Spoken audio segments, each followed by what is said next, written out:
Aloha, winela, kako, aloha to everybody. Lionel and I are going to tag team. The good news is we're all talking about education of our native peoples. And so when Lionel was talking about college, I will go into early education, K through 12, and so, we'll thread it and we'll network it together. So mahalo, Lionel, for this time. I've also been editing my notes because I wanted to give people in the audience as well as people out there in our world a chance to express their voice, because that's what Senator would want us to do. So I have crossed out 3 pages of my honoring of him, because I just want to say in a few simple words, I love him, we love him, we honor him, and we're responsible to him. As a Keikio a child of Hawaii, I honor him because he is the one who actually provided a stage for us to be respected and to feel important about Hawaii Nei. I also am a prior healthcare leader, and I thank him for bringing all kinds of funding for Hawaiian healthcare. I am also a mother and a grandmother, and I thank him for bringing policies and laws so that my children and my grandchild can be safe and express their freedoms. And I also am a Native Hawaiian educational leader and a co-investor in Native Hawaiian health and education in Hawaii Nei, especially through my affiliation with Kamehameha schools. So for all that, we love you, Senator. And now I want to fill you in on today and how Native Hawaiians are doing with all of the efforts that have put forth by many, many people. Probably the single shining moment for Hawaii Nei around education and the Senator's work, and also our beloved Pinky Thompson, was the Native Hawaiian Education Act. And that act has spawned all kinds of efforts around Native Hawaiian education. And I have had the pleasure as a private trust and a private school leader to watch our communities grow. And in the last 10 years, Kamehameha has played in that community forum, knowing that most Native Hawaiians are in our public school system. And so if we as leaders are going to change the outcomes for our children, we need to play there and we need to do well there. And hallelujah for Kamehameha schools, providing 700 seniors every single year who graduate with a sound grounding in their culture, their history, their language, their kupuna. They graduate knowing that they have a very solid foundation in their homeland and a responsibility to the world. So it is with that that I'm going to talk about how we have done as a community in Hawaii around education. And so I'm flipping over now to page 5. The principles that come out of the Native Hawaiian Education Act are ones that you have heard about the Senator speaking. They are things like maximizing our voices in the determination of education. They are things like attending to the most vulnerable of people, which is our children, and especially those with disabilities and those with social and learning challenges. They are principles that say use our history and our culture and our language to strengthen us, to bring back that self-worth that we know that we lost when we lost our language and culture. He said, take care of our babies.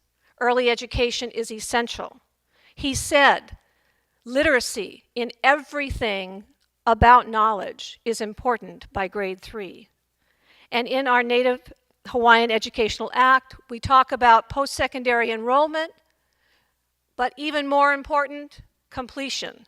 And even more important than that, internships in fields of study and jobs that are influential in our community so that we can set the pace and the policy for the places we live in. And so those are the things that we have been focusing on in Hawaii since then. I'm proud to say that as it relates to engagement of our communities, they are very much engaged. Through the Native Hawaiian Educational Council and the island councils that were formed, all of our communities have a voice in the education within their communities as well as within the state. And I'll talk a bit about what's going on in our state in support of that. Also, parents in communities, they are now the founders of charter schools. Having given up sometimes in their community schools, they have started these charter schools that are doing very, very well. And Kamehameha Schools, in a 2009 report, wanted to assess, well, where in the minds of our children is the voice of family and the preference for family?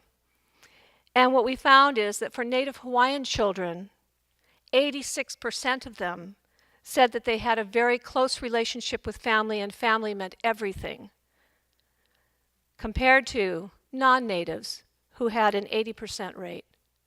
And then when it comes to taking family into the classroom and the community and wherever we go, these same students said, I carry my family in everything that I do.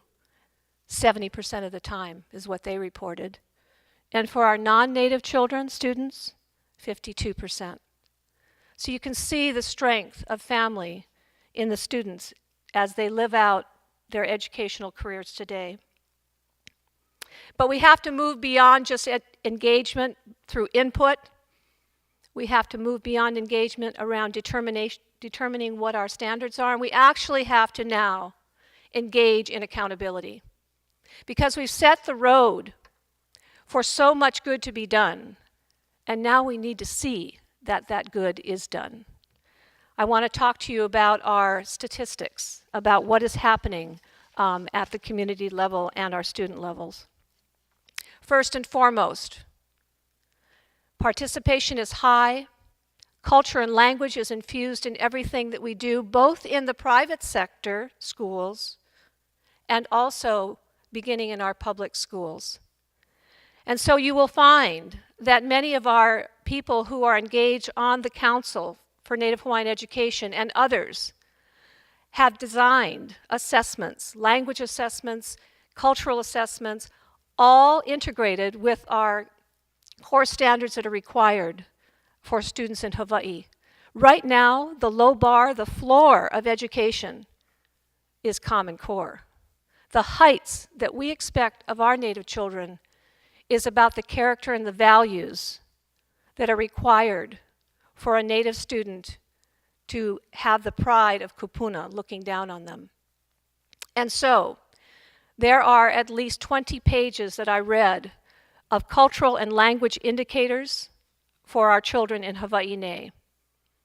The good news about that is those indicators are now being looked at the federal level as well as at the state level.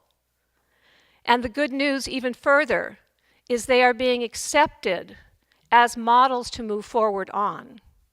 The Board of Education in the state of Hawaii has listened to and is ready to adopt 3 new policies about Native Hawaiian education within the public schools.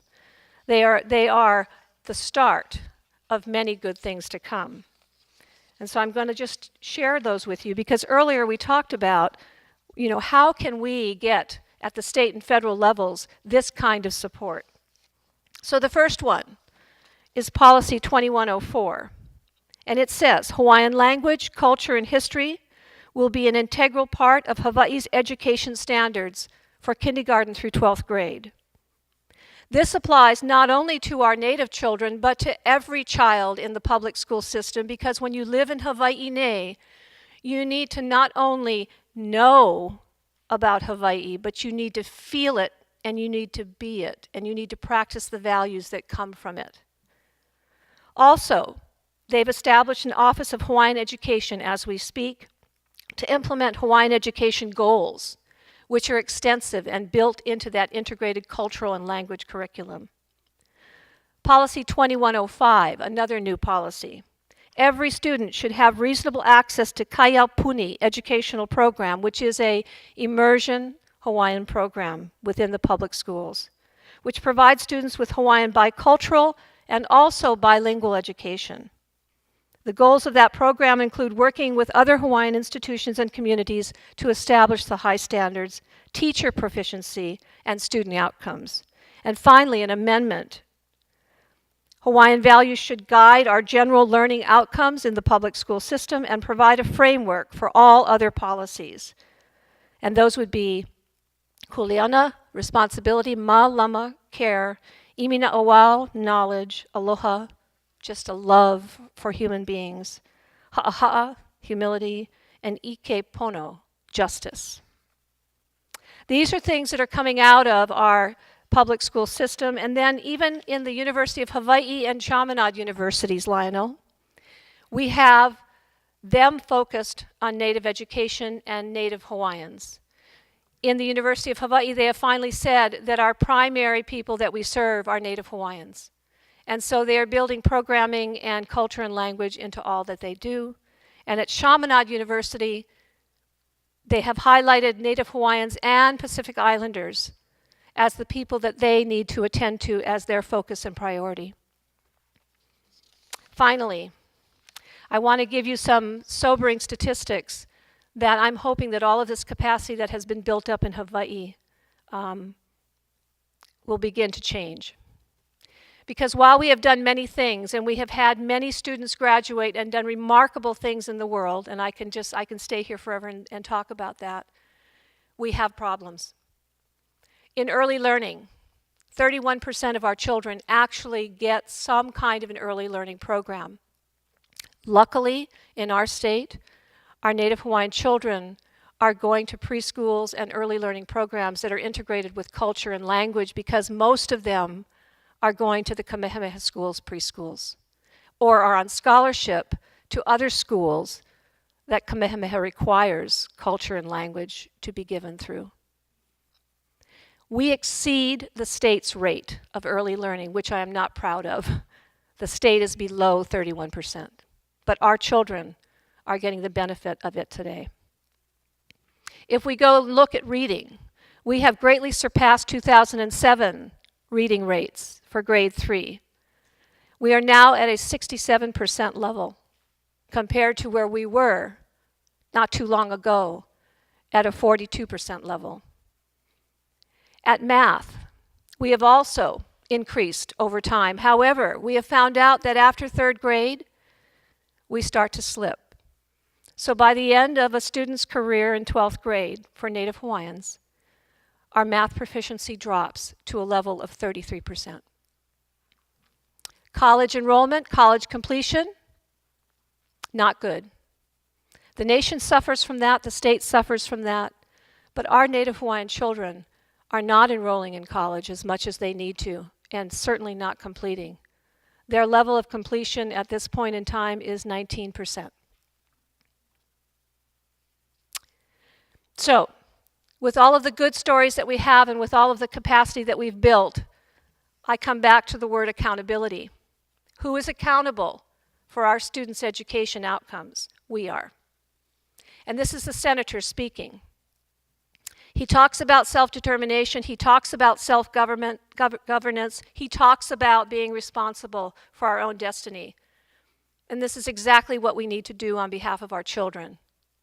We have rallied to bring culture and history and language back into our lives. And we are doing that, and it's remarkable the difference it makes in our livelihood, in our well-being, and in future generations to come. We rallied and we did that. It's now time to take that same passion and rally on behalf of our children. As Lionel said, there is no excuse when we have such resources in front of us to not use them on behalf of the children who are our dreams for the future.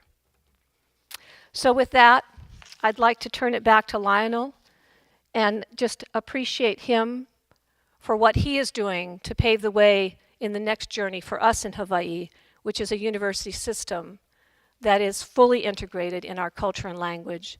And I want to give a shout out to the University of Hawaii and their Hawaiian School of Knowledge, who has begun that journey for that university, the Hawaii Inouye. So I thank you so much for allowing me to step up. And are you ready with your video? Okay, we are.